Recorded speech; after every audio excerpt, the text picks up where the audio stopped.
Toneladang basura ang nahakot mula sa Redemptorist Water Channel diyan sa Baclaran, Parañaque. Muli naman nangako si Pangulong Ferdinand R. Marcos Jr. na titiyaking malinis palagi ang mga daluyan ng tubig para makaiwas sa pagbaha. Yan ang umaarangkadang balita ni Trisha Manalo.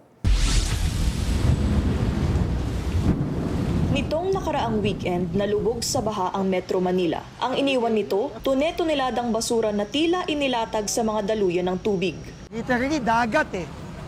Dagat ng basura eh. Mismong si Pangulong Ferdinand R. Marcos Jr. nagulat sa dami ng basura. 3 days ago, yung bumagsak na tubig in the last week is the equivalent of 1 month's rainfall. Kaya tayo nagkaka-problema tayo ng ganito.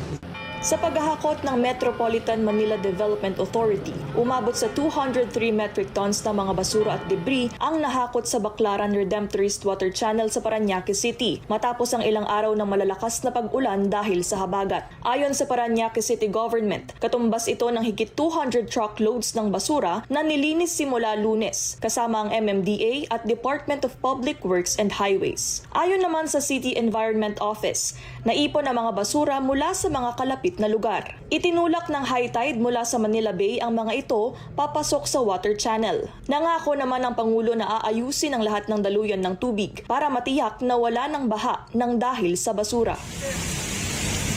Sa ngayon, malinis na ang Redemptorist Water Channel sa Baclaran, Parañaque matapos iutos ni Pangulong Ferdinand Marcos Jr. ang pagsulong ng whole-of-government approach para hakutin ang toneladang basurang naipon sa ilog. Ako si Trisha Manalo ng PRTV News, nagseserbisyo para sa Pilipino.